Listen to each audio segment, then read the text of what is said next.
სოფლებს კარგახანია აღარ ამარაგებენ. სოფლებში გზები რომ ჩაიკეტება, ავადმყოფი თუ თავისით არ გამოჯამრთელდა, ექიმის მოყვანაზე ან მედიკამენტების შეძენაზე ოცნებაც არ შეიძლება.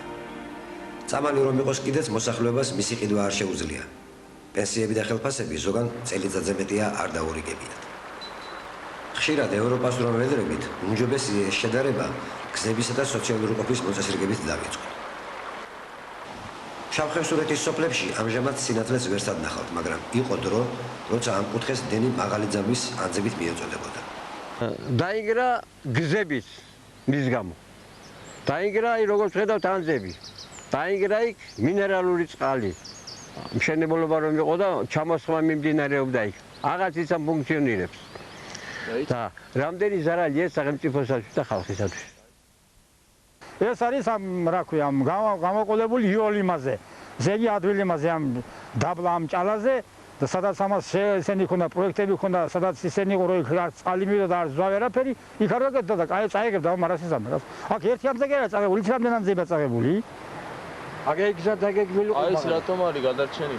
ის გადარჩენილი ის კაი ადგილზეც გაიქცა. დავან ადგილზეც და იქ წყალი არ მევა და ასე თუ გაგზელთ ეს სოფლები თუ დაგვეცლება, ნასოფლარებია ჯერ ისედაც ბევრი. აი 34 წლის აღწერით მაკალათემრო და სერგი მაკალათს აღწერით ფშავში 3700 კომლი ცხოვრობდა თურმე. ხო და აი ახლა წინა ფშავში და უკანა ფშავში სულ რამდენი იქნება დაახლოებით 450 კომლი გადარჩა. და თუ ესე გაგზელდა დაახლოებით 20-30 წელიწადში რა ნასოფლარები დარჩება სულა. 98 წელში ჩვენ საკრებულოში არც ერთი ქორწინების რეგისტრაცია არ მომხდარა და აი კვარტალი უკვე ჩამთავრდა ამ წლის 99-ის და გარდაცვალება გვაქვს დაუშვათ 5 და დაბადება არის მხოლოდ 1. ესაც მეგვინიშნებს რომ მიგრაცია არის გრძელდება და ალბათ უფრო შეიძლება უარესი შედეგი იქნას. იმიტომ რომ არ აქვს ახალგაზრდებს არავითარი საშუალება რომ ან ახალი ოჯახი შექმნას ან შვილების გამრავლებაზე იფიქროს, ერის გამრავლებაზე იფიქროს და ეს ალბათ ძალიან ცუდ შედეგს მოგვიტანს ბოლოს. საქართველოში შექმნილმა მძიმე სოციალურმა პირობებმა სრულად მოშალა და დაარღვია ადამიანის ბუნებასთან ჰარმონიული თანაცხოვრების პირობები.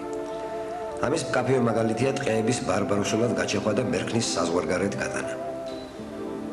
ხელისუფლების გულრელი დამოკიდებულება ამ პრობლემის მიმართ ხალხში გარკვეულ ეჯებსაც აღძრავს, მაგრამ ამ მოვლენის მთელი ტრაგიზმი ისაა, რომ ადამიანთა უმრავლესობას ვერც კი გაუცნობიერებია ის კატასტროფული შედეგები, რაც ტყეების დღევანდელ განადგურებას მოყვება. ყოველივე ამას თუ გრანდიოზულ მშენებლობების შედეგად შეცვლილ კლიმატს, დამახინჯებულ ლანდშაფტებს, ეროზირებულ ნიადაგებს, განადგურებულ წყალწაღებულ სავარგულებს და მოსახლეობაში გაჩენილ სხვადასხვა დაავადებებს დავუმატებთ, ცხადი გახდება რაელის საქართველოს ახლო მომავალში. გული მткиვა კაცო, გული მткиვა. ბოლო საცა უნდა წავიდე მე სააქაოდან და როგორ შეიძლება ესე ცხოვრება კაცო? ბიჭო, რას არ გვიჭირდა კაცო, როგორ არ გვიჭირდა კაცო? ომი იყო. იმედი მქონდა მაინც. ომი იყო კაცო. მომალე წმენა მქონდა კაცო, ომი იყო. არ მომკვლა და შიმშილით არავინა.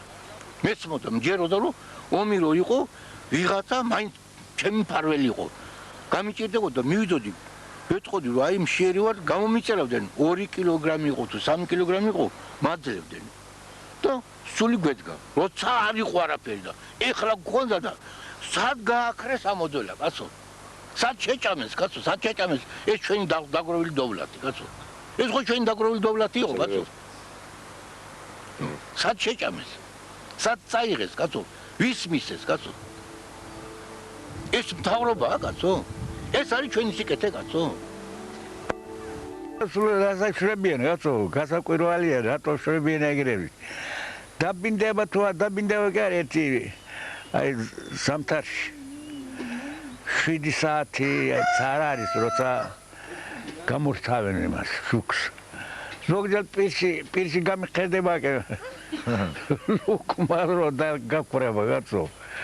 მე ნოთით გავდივარ შიულას რა. და რატომ აშვებიან ეგრევე?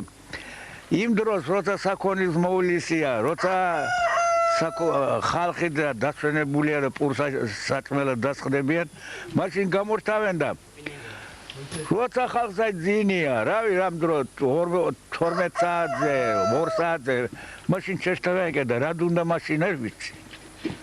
რასაკეთებენ მაშინ.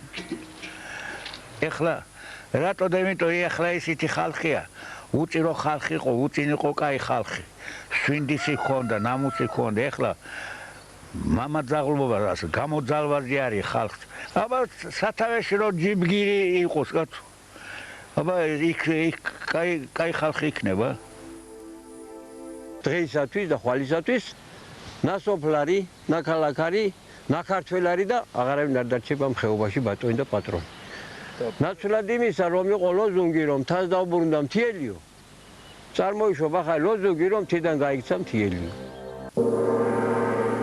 ბავშვები რატო არ არიან? ბავშვები იმიტომ არ არიან, რომ სკოლა 90-იანი წლებიდან ეს აღარ არის უკვე შენობა დარჩა მარტო. სკოლა არ არის, მასწავლებელი არ არის. წავიდნენ ქალაქში, წავიდნენ რაიონში, წავიდნენ იქ სწავლობენ. ის ამბულატორია იყო. ექიმი არ აკვავს, ექთანი არ აკვავს. აი ესეო თუ პატრონო და აქ უპატრონოდ მიტოვება არ შეიძლება არაფრის არ. ერთ-ერთი როგორც მიტოვებული მხარე ისია ეს მხარე, თითქოს უპატრონოდ უყურადღებოდ. ეს მხარე, ეს კუთხე არის სასაზღვრო ზოლი. აქ უნდა იყოს ნებისმიერი განვითარების სტრუქტურა უნდა მუშაობდეს. ეს ხალხი ვინც აქ არის, ესენი დატოვებენ აქაურობას, წავლენ და დარჩება აქ იმდენი უამრავი ნასოფლარებია, შემოივლე ამ თემში ყველგან სოფლები იყო. აი იმ ხეობაში, აი იმ თემში მაგალითად არა, 10-15 სოფელი იყო.